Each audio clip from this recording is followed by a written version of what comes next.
Our sixth and final round coming your way right now. It's been a long day, but we've got 2 more days coming at you after this. But before we get there, we've got one final fabulous round. And it's going to be Rayc taking on Teebs, and bringing you all the action is going to be That's Admirable and Lorinda. Guys, you had your first cast together earlier today. Are you psyched for the second one, or are you a little nervous? Not nervous anymore. I think swiping right was good earlier. It turned out well. Yeah, turned out very well. Aww. Good things to report. Happy to hear, and hopefully things will be turning out well for the players that we're seeing on our first match of this round. Teebs and Rayc, both 4-1 right now.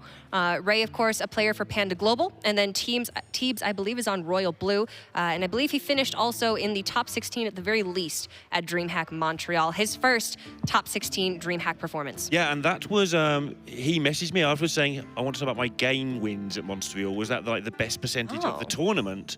And our amazing admin, Tobias, went through, and he found out it was the best game win percentage of any DreamHack he could find. Oh, wow. So it was like just 3-0, 3-0, 3-0. I don't know how many 3-0s it was, but Teebs just stormed through that field, then lost in the top 16. So some stuff to do to put that one right this time around. Do you know what percentage that was exactly? I don't, but it was higher. I think it was definitely in the high 80s. It may be higher. I knew we'd catch him eventually, not knowing a stat. And actually, we found Lorinda's big book of stats earlier today, and I don't know if you guys can see, but all of these pages are just actually blank as you flip through here.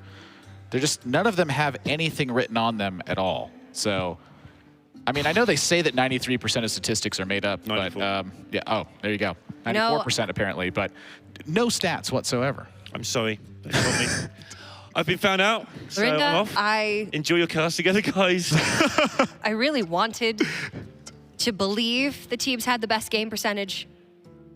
Now I just don't know. Yeah, You'll have to ask Teebs. I just don't know. Real talk, he did have the highest percentage of anyone ever, any DreamHack. Yeah. Tobias, who knows a lot of stats himself, could find. With a minimum certain number of matches, of course. Yeah, it's with completing the Swiss. Yeah.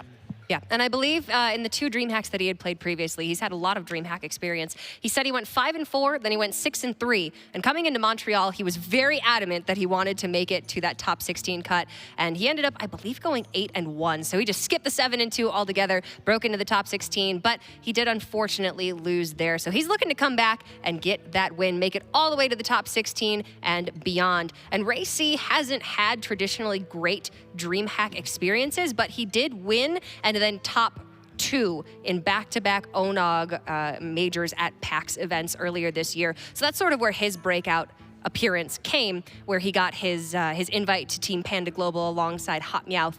And since then, he hasn't done too much, but he's still a consistently strong player. And these 2 guys are friends. So seeing them go up against each other, again, not fun for them, but a little bit fun for us. Let's take a look at the picks and bans. Rayc and Teebs, both 4-1 going into this round. 5-1 sounds a lot better than 4-2. Of course, 7-2 is the cutoff that you want to hit with your record. It's going to be Rayc on the Druid Rogue Priest with the Mage Band, and Teebs on the Druid Rogue Shaman with the Priest Band. Interesting that Teebs wants to ban Ray's Priest. Why do you think that could be, Admirable? Or vice versa? Teebs banned Ray's Mage, is that correct? Or his Mage. Excuse me. Yes. Well, that's a really interesting question. I mean, I was like, am I looking at this wrong? No, that was just. It's been a long day here. It's been a long one. No, why would he want to ban Ray's Mage? I think a lot of this would just come down to how familiar they are with each other's deck list in this scenario. Something that Teebs' lineup looks to me is that pretty much all variations of Mage is going to be weak to. So that could just be a big thing coming into it. But if he has specific information about Ray's Mage, that could completely lopside the ban here. You know, you mentioned these guys are friends, and that's always tough to play against. I personally love playing my friends always, because it means when I lose, I don't have to let it linger on me as much anymore. I'm like, oh, well, one of the good guys got it done. Yeah, it's an interesting one. I'd rather play them later rather than sooner, though. At this stage, 4-1 is just a time where you could both go through still. If you play your friend at this stage, you're almost knocking them out. So I'd rather play them at 6-1, where if they lose, they've got another chance. Yeah. Yeah, but I mean, either way, someone that you like wins that match. So worse things could happen. Cup Plus, half full. you know, you gotta look at it that way once in a while. All right, guys, Lorinda, who's it gonna be, Rayc or Teebs? I think Teebs is going to continue his good run, to be honest. Doing very well, improving every time. I think I'm going to go with Teebs for this one. I'm going with Rayc in this one. I think if you're able to ban Priest and your opponent has to ban Mage, you are looking in fantastic shape. Me personally, I'm a play the best decks kind of guy. So I got to go with the player who's able to ban Priest versus Mage. The Mage is threatening, but we've seen the Priest do absolutely ridiculous things, especially when in the hands of an experienced player. So our first match of our final round of the day coming up right now. It's Rayc versus Teebs.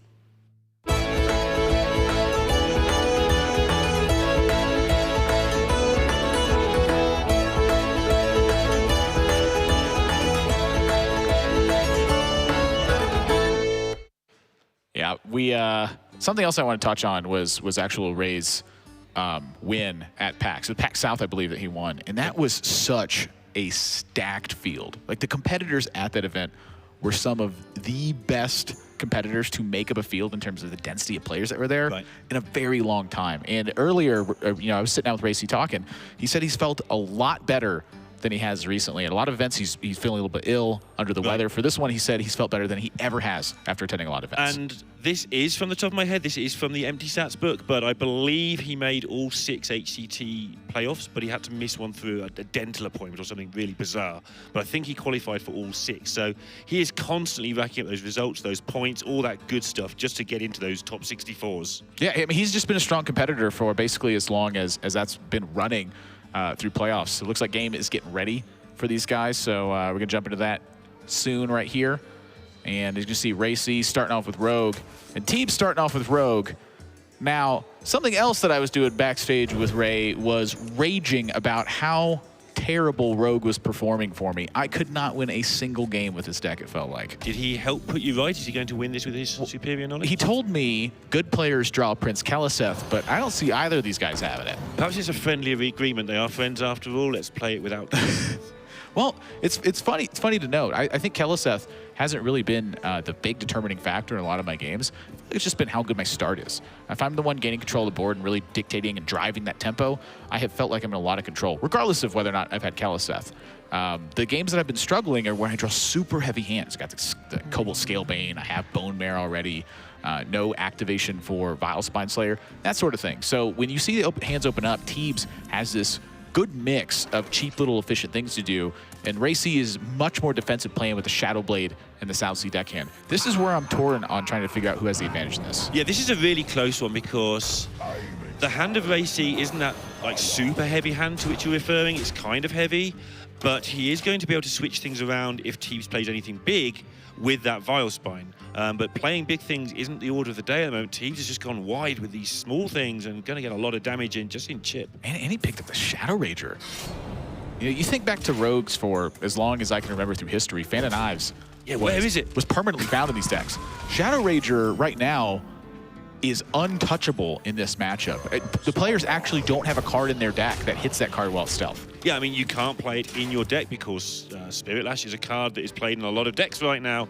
But if you're going to play the mirror of this right now, you'd actually want to play Shadow Ranger almost main deck. And Ray's hand continues to get heavy here with the Bitter Tide Hydra drawn to join the plethora of cards he's got here. But this is the kind of swing turn he's really looking for. He can take some damage and then look to swing the board back.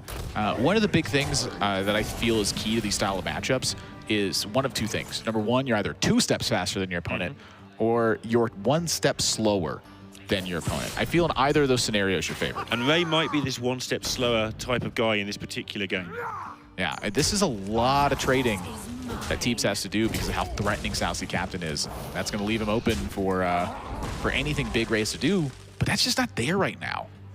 No, but he's going to have the weapon. He's going to be able to keep control of the board so the big stuff will have a chance at landing. He hasn't taken huge chunks of damage. It's going to be interesting to see if it's enough because obviously getting into Leroy's Shadow Step range slowly but surely now. The other thing too is that Teebs has Shadow Rager and a Shadow Step. Like, that represents 10 damage over 2 turns, and there's not an interactable thing with that. Plus, Rayc, his big thing was Bitter Tide Hydra this turn. Instead, it's going to have to be Vile Spine Slayer and hope for tempo. But these little 1/1s and 2/1s and 1/2s, they have gotten in a considerable amount of damage at this point. The chip damage is absolutely huge here. It's why that Ray can't play the Hydra. If this chip damage hadn't done, what, 13 over the course, you just drop the Hydra and eat 9 and get on with your life. Yeah, let's tick that up by 3, by the way, while we're at it. Yeah, it's just incredible how these, and you're right about this Shadow Rage, it's just going to get the work done. And that non-attack from Teebs there is one I'm going to be curious about. He has no play on the following turn. It looks like he's shadow stepping the Rager every time. To me, that feels like a hanging point of damage. Okay. If he draws some heat here, that's a different story, but if he doesn't draw something big, that is stuck. So does he need the point of damage? I think he does. He maybe not need it so much now. Well, now the Scale Bane makes this situation even more interesting. Right. Again, the Shadow Rager can't be touched, so he could manipulate the Scale Bane to always hit the Shadow Rager and then Bone Mare at the following turn. Yeah, that's definitely one option that I think he had there. However, the way he's gone about it means that he's guaranteed 6, and I'll find one from somewhere. This board's wide enough, stuff's big enough, your weapon can't be used. Much better scenario for him is now he ends up with the guaranteed lethal setup on the Bone Mare. So if Rayc doesn't find lethal or find a strange way to taunt, you know, Tar Creeper's in this deck, but no coin, heavy hand. That's game 1 of Teebs. And we have seen this all day, that when somebody gets a stealth minion in play with Rogue, it is incredibly powerful, and yet Rogue doesn't run that many stealth minions at the moment. Yeah, not at all, actually. Yeah, just a shot. That was a pickup from, yeah, just a Shaka. It was a pickup from the Swashbuckler. Yeah. It was a Shadow Rager. And we've seen that, I think, 3 times today picked up. Look at stats just here. No. That was... I wonder if that card should just be in the deck. I mean, it's because of Spirit Lash that it's not. That's the only card really that they're scared of. Swipe. Okay, so that's the 2 main decks have got a way of dealing with it. Any Wild Pyromancer stuff, any weird Whirlwind stuff. Does have a lot of weak spots, but high risk, high reward. Maybe in a ban strategy that's, you know, just lowers that risk and raises the reward, maybe. I am curious because I've seen it twice in Rogue Mirror matches now, and both times the player with Shadow Rager has looked like they had some pretty easy turns. I've managed to forget the name of it again, but I was talking to Noxious about the 5/5 that when it attacks, kills a minion, goes back into stealth. Oh, Lotus Assassin. That one. Is that what it is? That's a card I think you could slide into this deck and have a bit of fun. Is it Lotus Assassin? Yes, it's Lotus Assassin. Yeah, okay. That's a card you can have some fun with in this deck. Scale Bane, though. You don't need a Scale Bane if you're getting +5 that can't be dealt with. Just true Bone story. Mare it 2 turns later, or Coin Bone Mare. Game 2. Firing it back on game 2. Wild Pyro and, I'm sorry, Doomsayer and Potion of Madness for Rayc finds Kazakus and Teebs once again. This slew of small minions looking to out-pressure Rayc, but I think this one might end with a different story. Yeah, the Kazakus is absolutely huge here, and he's going to get to it, and then he's got Raza coming straight after that. This is looking really powerful straight away. Wants to take patches in the effect that he gets a Kazakus Resurrect. He wants to attack immediately in that position. So it does actually matter which one he takes in that. And Teebs picks up Zero, a card that I have found rotating in and out of these decks, and players can't quite make a decision on which one they really like. We're 2 months into a 3-month rotation, and people don't know what they're doing. It's great. What do you think of this Doomsayer right here? I love it because he's playing Kazakus next turn. It means your Kazakus is a 3/3 that occupies the board. You don't need to massively occupy the board. Just a 3/3 is enough to start trading some stuff away where you save your potion for a rainy day. Just delay your opponent. Yeah, I love it. I feel that this play needs to be executed when you can do something important on the following turn. Yes, I agree entirely. I think Kazakus is important enough. I like it. Yeah, it's a 3/3 body. Yeah, this play isn't done enough by middle-level players. So I don't want to kill your things in my card that says kill your things. No, that's not what Doomsayer says. It says your next turn is busted. Yeah. You get in front. I feel like it's either on one of the two camps of not enough or way too much. Yeah. You need to be able to follow up to this. And the Kazakus Raza. That's the follow-up. That's a big follow-up. Following up good and proper. I think Teebs in a heap of trouble this game. Yeah. Back to the Zawel thing. That's really interesting to me. I think we're 2 months into the expansion and people do not have a consensus on any of the decks. Maybe Druid is just about... Priest. We do this. Well, I don't know. Priest rotates between the Lyra and the Gadgetzan, yeah. And then there's the card draw versions or the non-card draws. 5 damage draw 2 potion for Rayc. That is some juice when your opponent's board is empty. And he doesn't need that much juice with his hand. He just needs a little, and 2 cards is more than a little. It's absolutely fine. Exactly. It only needs a little juice, and he's got a lot of it. You called it on turn 1 that this looks good. Nothing has changed in the following 4 turns yet. Now, Teebs' hand is starting to pick up some steam here, though. He's got the Vile Spine, he's got Cold Blood, he's got a Shadow Step.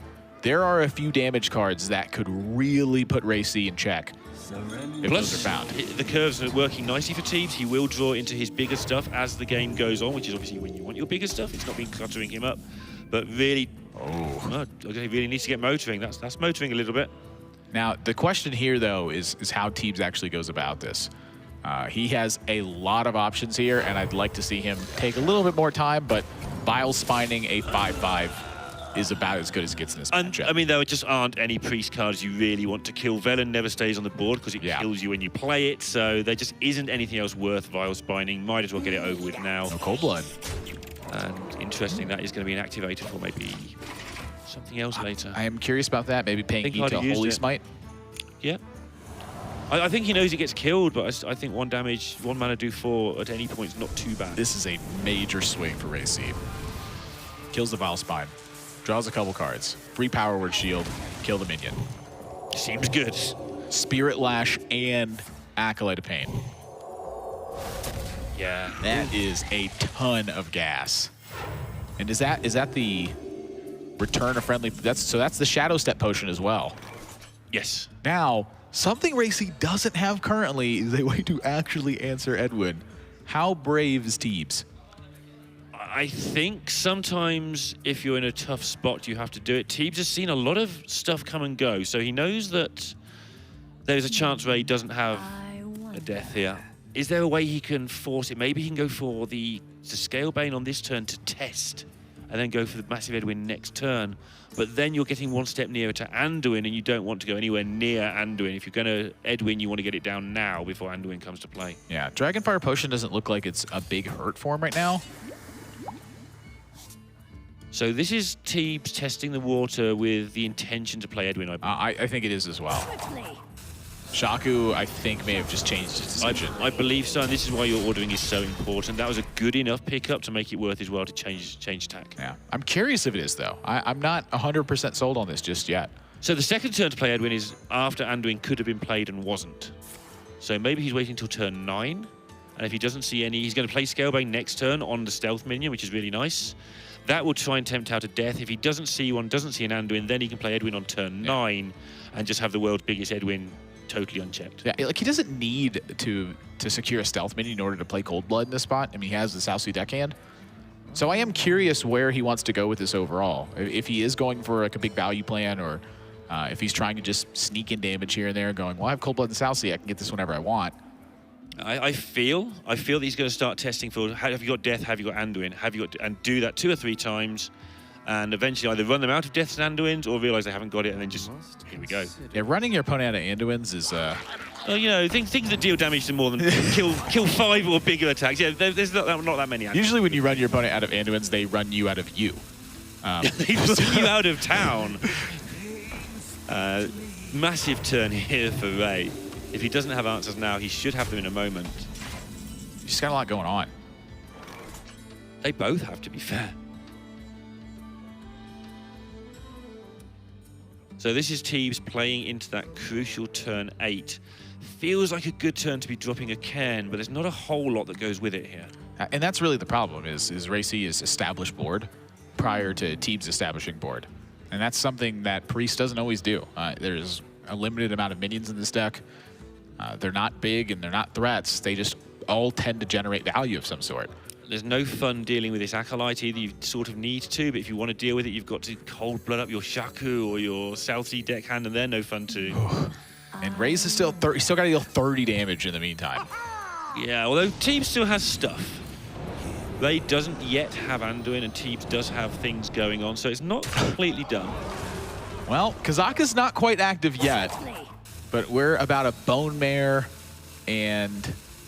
Yeah, not much else. Maybe an Argent Commander. I've been seeing those in a lot of decks recently.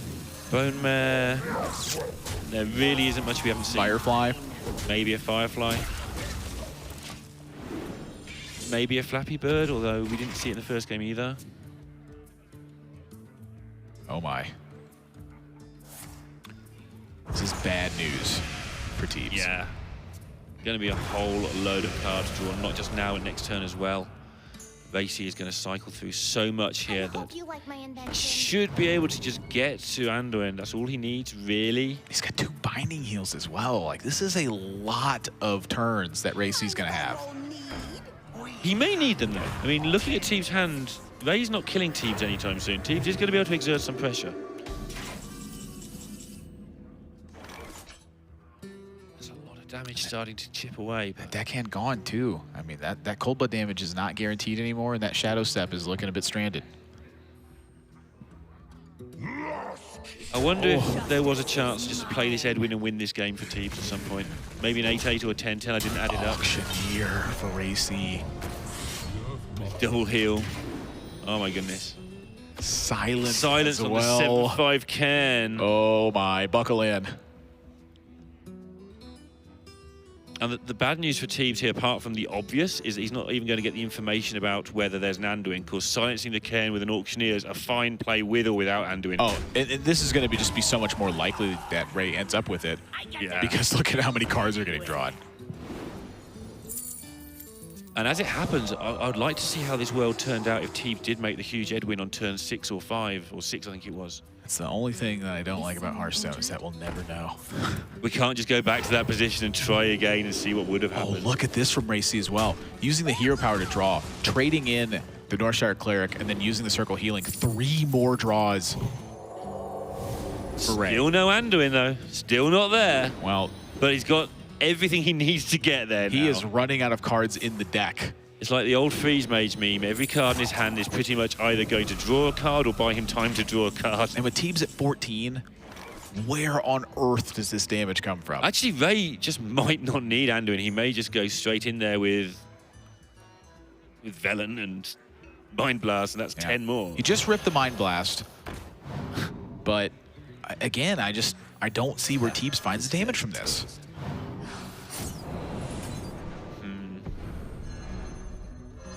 A lot of damage here, but Yeah, this is a lot of damage. look at Ray's hand. He kills everything next turn. Not that one. Maybe not that one. That's where he finds the damage from. Yeah. Gonna need to, though. This is a good luck to Teebs out there. Rayc still yet to find Anduin. Is he gonna be there? And he's used silence, mind you, so How's he not got there? Oh, that'll do. That's good enough, I think. He'll still take a little bit of damage, but he can just play this, play the Dragonfire. He'll consider if he can do it a little bit more efficiently than that, because he'll be scared that Teebs reloads the board with those 3 cards. well, he knows that there's the 1/2 from Firefly. He knows that there's a Zero card, and he knows that there's a Swashbuckler card. He can also heal for 10 with Binding Heals, so there's no issue yet in terms of getting surprisingly killed. Yeah. He's healing for 0 every mana, or 0 mana for 2 every turn on top. I think you can afford to blow your Dragonfire potion here, and he's coming to the same conclusion. I think he's just double checking, because you can lose as Priest to a reload if things go weird. It's been seen. Circle healing down too, hurts the Aucheneye potential. So in an emergency situation, Rayc could use the Aucheneye and then Binding Heal the Dragon in this spot. Yeah. But that deals him 5 damage. But it saves so much long-term damage. And that's the thing. How much long-term does he have to play with? I mean, yeah, that deck is... Can't quite see the pack size, but I think it's the 6 or fewer cards. It would make sense if it was. Down to 12. Is this going to happen? He can't really do the Binding Heal thing anymore. The buff hits the worst minion too, because that puts Rayc in a spot where the pint-sized Shadow Word Horror will clear 3 of these minions now. I have seen 1 or 2 games where this has happened to Priest. Not very often, but Anduin's the bottom 2 cards, but Priest to the feast. it's going to get him back to the start. So it's going to buy him at least 1 more turn and probably 2. And that's should be enough, but we keep saying it should be enough, and every turn it looks like it's not. Well, I think this is the final straw. Right. The Cobalt Scalebane landing on the absolute worst minion for Teebs, I think, was a big hit. Now, granted, Ray would have gotten to this point where, he'd be facing 6 more damage on board, but he's at 26 after this turn. 28, sorry. piling up quicker than you can count them. It's ridiculous. And one of Ray's last 2 remaining cards is Anduin. Is he going to draw it now, or is he under so much pressure that he might actually die to this spot? That would be absolutely insane. Second to last card.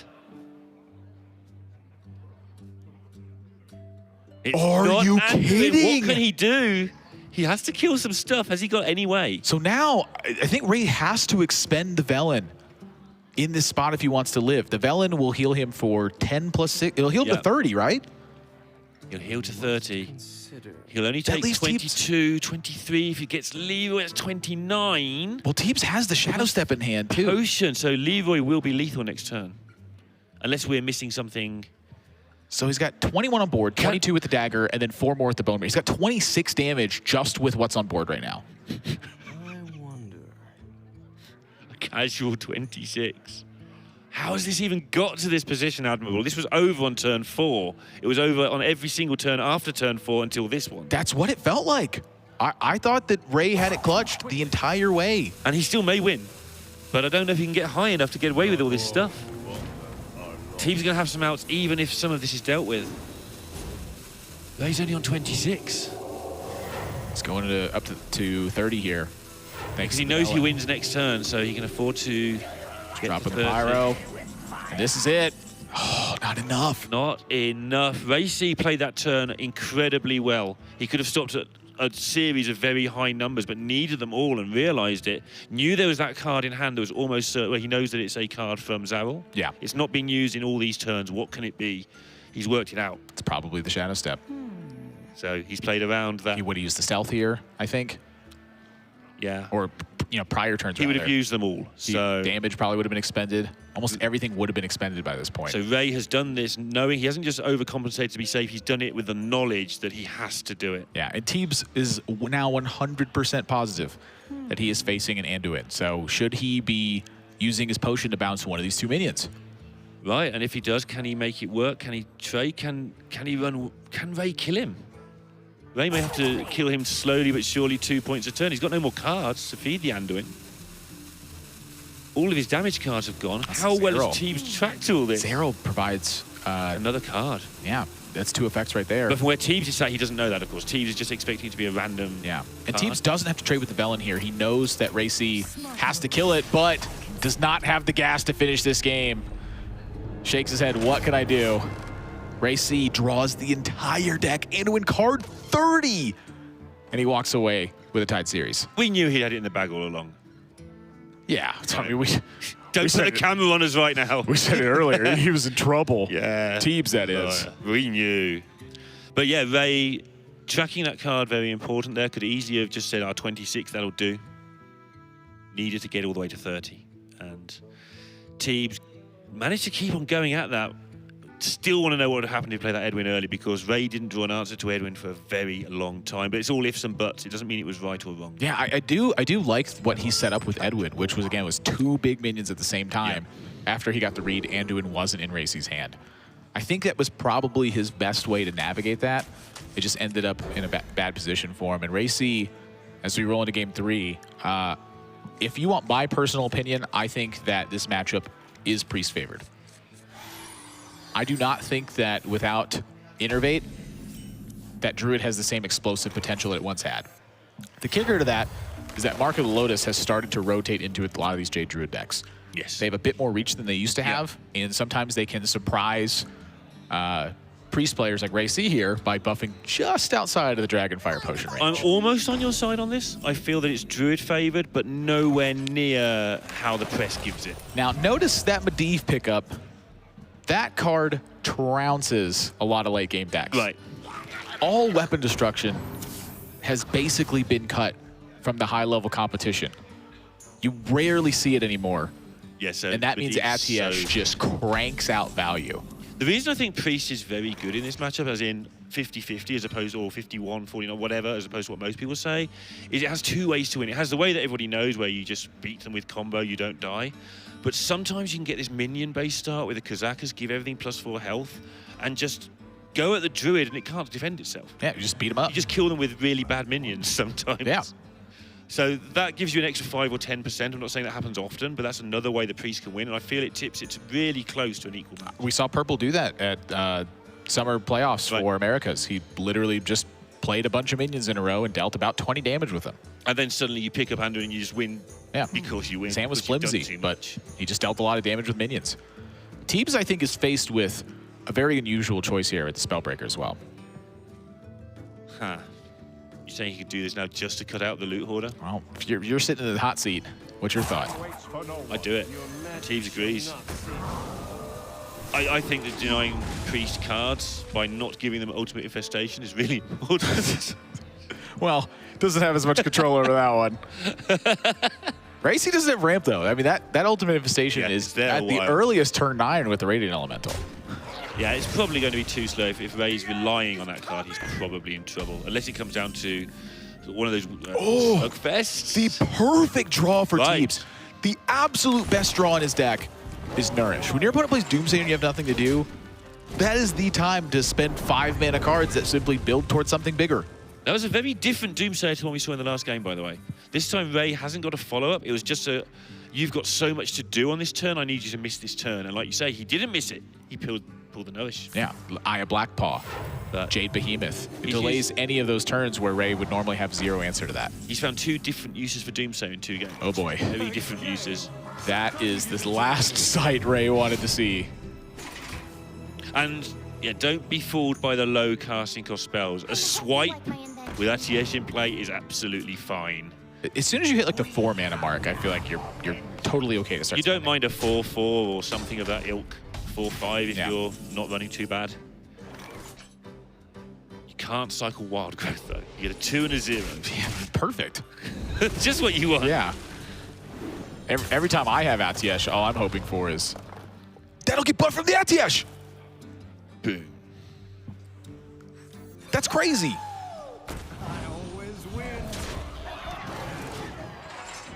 Yeah, don't want to attack while that's in play either. Not typically. Also, suddenly just looking at 2-turn lethal. Just from nowhere. Like you pointed out right at the start, this Mark of the Lotus is actually a big deal. And Ray still has outs. He has Potion coming up, but he's got to... Oh, is that a reason to attack with Atiesh, actually? Because he's got Mark of the Lotus. I wonder. Just get rid of it. Well, you would deal 4 damage over the next 2 turns and have the Mark of the Lotus for 4 extra. That's 8, plus the 7 from the Div, 15, 5 from the Shambler. It's close.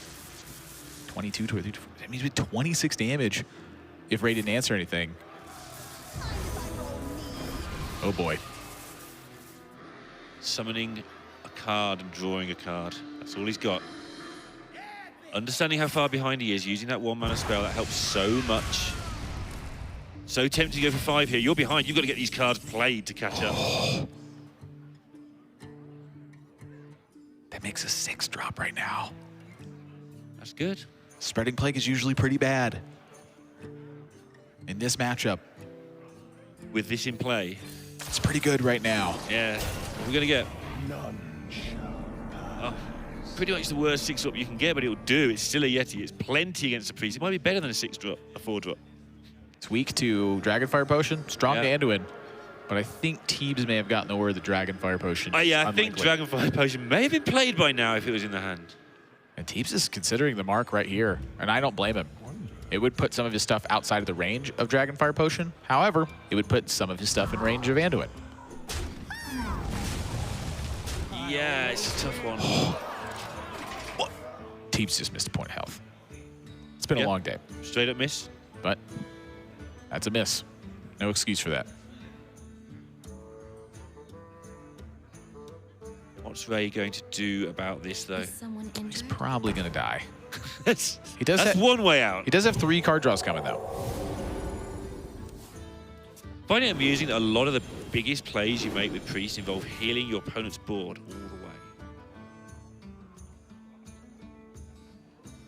Looks like he's looking for pint size. Yeah, and he's got a good chance of getting it. It's a long way through his deck. At least he gets the death. Gets him pretty close. I'm counting 17 damage right now.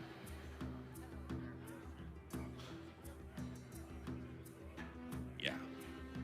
In fact, you can attack first if you want as well. Well, Rayc's got a little bit more work to do here. He's got to spend something. Can't take it with you. Might as well use stuff now. Right, healing up. Yeah, 17 is what I count. This is where Prix struggles, not because necessarily it dies, but 18, he can attack with the Atiesh first. yeah. So if he got a charge minion off the Atiesh, how much damage is that? 5, 6, 7, 8, 9, or 5, 6, 7, 8, 9, 10, 11, 12, 13, 18, 19. A charge minion would leave him 1 damage off lethal from the Atiesh. What if he got a 2-cost charge minion from, say, Wrath? Yeah, I'm surprised he hasn't tried to cycle his Wrath, actually. Go cycle the wild. He's looking for swipe. Yeah, why not? Jade Blossom isn't swipe. Still looking for swipe. Second Lotus. There it is. Oh, but is it enough because you can't play the... He's got 16 this turn. I actually really like the sequencing from Teebs here. I think he's much more likely to draw swipe than he is to get a charge minion from one of these spells. And, I mean, just setting it up now, it's like, you've got to deal with all this, and I've got swipe, and I've got a hero power, and I've got a card draw. Good luck. Go ahead, make my day. Well, he didn't push full damage. But he lowered Ray's chance of removing it because he knows that Ray's got no way out as it stands. In the face of Anduin, he'd have enough minions live to win. In the face of Dragonfire Potion, he'd have enough minions left to win the game. Has he seen Thalnos yet? Yes. Thalnos Dragonfire Potion? Thalnos was expended simply for card draw earlier in this game. Teebs found... There were multiple ways, I think, for him to win this game from this spot. Yeah, and he's seen one of them and just gone with it. Good for 2-1 here. Looking very good. In fact, it's going to be 2-1. And it's interesting to see these players going at it with the good stuff. We haven't seen much of the good stuff, well, the traditional good stuff today. We've seen plenty of good stuff, but it's all been Warlocks and weird stuff. Warlock has been dominant. So good, although now we get into the 4-1s, the 5-0s, it has thinned out just a little bit as the field started to... It's all started to even out. The percentages are starting to catch up with people a little, maybe. Yeah, now, granted, we've been seeing the broadcast, not the rest of the rounds running. Again, there's over 200. That's what I mean. Now we're seeing the 4-1s, the 5-0s. The amount of Warlocks thinning out, the amount of Priests is starting to rise. Man, the big one for me is just the damage push that Teebs put on there. Medivh had a very heavy hand in him winning that game. Yeah, very much. And you said the second it was drawn, it's like there's no weapon removal anymore. This Medivh is going to do something. And it wasn't big stuff. It was a swipe and a spreading plague. Yeah. So Ray now has 2-0 with his Druid, and Teebs has Shaman back behind this Druid as well. This is last hero standing, so you win with the deck, you keep it. You lose with the deck, it's out of contention. Keeping Aya. I like this. Aya is one of the strongest cards when it comes to this matchup. Yeah. Ramping the Jades, giving you board presence, giving you value. It just does everything. Ramp is still important, but Aya is one of those big payoff cards in the event that you find ramp. And if you don't lose this game on the spot. You lose this game on turn 7 or 8 if you haven't had the ramp or the Jades by then. And keeping the Aya is one step along the way to not losing it like this. But it's not working out too well for Teebs. But Ray has the opposite problem. Not one of his cards has the word Jade written on it. Well, one of his cards does have the words Wild Growth written. Yeah, he's got the opposite problem. Now he's solved that problem. He's now got the ramp. He's got Malfurion as well. He's looking in a good spot.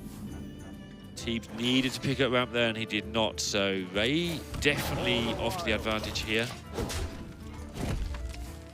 Any sort of extra ramp here, and Ray will be in a fantastic position. I'd be curious to see if Ray uses this Doomsayer on this turn or not. Oh, not if you draw Nourish. Not now. All thoughts of such. But here's the thing: is this card draw or is this ramp? This is ramp. This is ramp all day. And this is a play that I still see a lot of debate on. When you don't have any card draw in your hand, a lot of players tend to save Nourish until they found card draw or hope they can use his card draw in an emergency. However, in this matchup, Ray's not under a lot of pressure, so the natural strength of his draw could be a big deal. And against aggressive decks, oftentimes you find yourself having to ramp his card and rely on that. But he does just have a lot of big stuff in hand. Yeah, he's going to be playing one card a turn for the next 2 or 3 turns.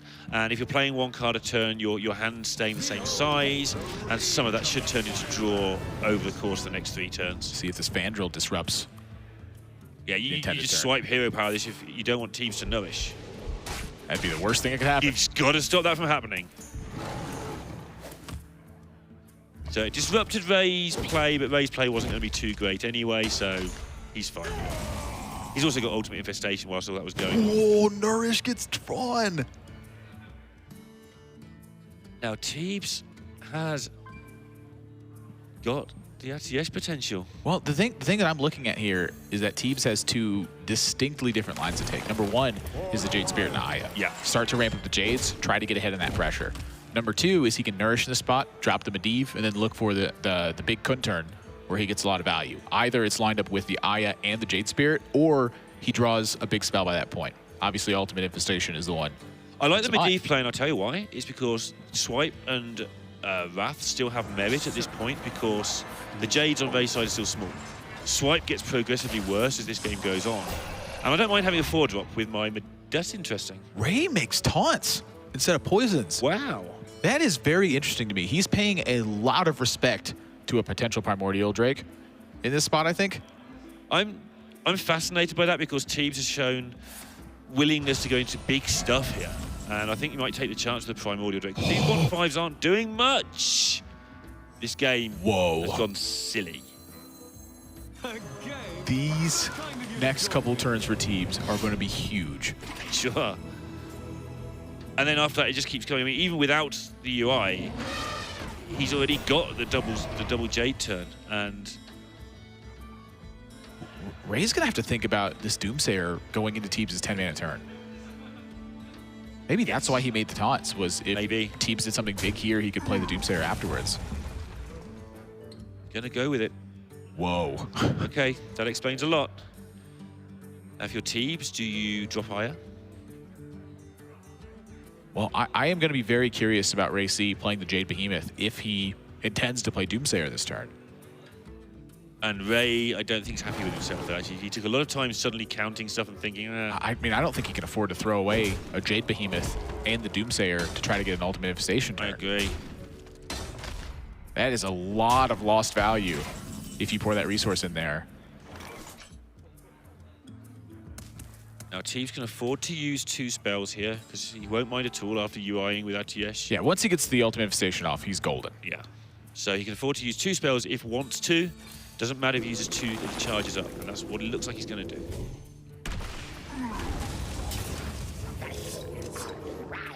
That's a Jade. That is a Jade, or it will become a Jade at least. Death Rattle, summon a Jade Golem. Yeah, and that's absolutely Holy insane. smokes. Holy cow. Rayc could be in a lot of trouble here. Now, he does have Primordial Drake and Doomsayer. Curious if there's any merit there. All right, so this is Ray's move, but Teebs' move is just going to be so much better. The first Ultimate Infestation is definitely a peculiar moment. Yes. Because on the one hand, you're very happy to draw 5 cards and make a 5/5. On the other hand, your opponent's responding to it. And not just responding. Look at Teebs' turn. This isn't a response. This is a 3-7-7. Don't misclick that. That's how Chalky won a match earlier. Ultimate Infestation, yeah. Ultimate Infestation. Swing back to 5/5. Draw himself 5 cards. And the Atiesh summons a 10-cost minion. Seems fair. That's not fair. That is an Ultra Sword. That's a big thing. That's a better name for it. That is a very large man. It is a very large man. Ray is gonna die. This is a lot of stuff. Is that a technical term? Ray is going to die. Yeah. That's a cool. Lot of Big stuff cool. is the technical term for this style of board. My thoughts are plagued. What's weird is this game is basically over, not quite. And both players have like a total of at least 9 cards each in hand, probably 10. It's silly. So Ray will have some things he can do about it, but not enough, I don't think. He's behind in every I metric. look back at that turn where he played the Jade Behemoth before he played the Doomsayer. Yeah, And reluctantly held on to the Doomsayer. Now, Teebs' job here, I believe, other than obvious trades and hitting things in the face, is to keep up on the Jades. The one way he can lose is an accident with his Jade count. I don't think he can lose, but if you're trying to protect anything, you've got to make sure you stay up with Ray's Jades. It's just the big dudes are just too much here, I think. How does Teebs find the most value? He's spreading plagues here. He goes to 7 minions on board. Atia should be used. Mark of the Lotus. He could double Mark of the Lotus after that. Spellbreaker doesn't push quite enough for lethal, I But don't it think. slows down the eye and keeps you the Jade things, I think. So you want to do enough damage to face to stop Rayc to develop his Jade. You want to make sure you have 2-turn lethal. My brain is overloaded with the amount of things that Teebs can do this turn. You don't play much shove. He looks like he's just going for the choke plan. If he just simply exhausts all of Ray's resources hard enough, he'll win the game. Yeah, and Ray's going to have no comeback play to this if Teebs kills enough things. Is Teebs actually just killing the Ray, or is there... Well, yeah, I mean, at 30, 33, there's no threat of lethal here. It'd have to be something very strange in Ray's deck. Like Yogg, which we've... That's Like been the a answer weird all day. double Savage Roar or something. We've seen it a few... Yeah, we've seen Savage Roar lurk in a couple of these in Fringe decks, but I don't think Ray's a Savage Roar sort of game. Double Savage Roar would actually be lethal in this spot. That'd be so funny. A tangled web.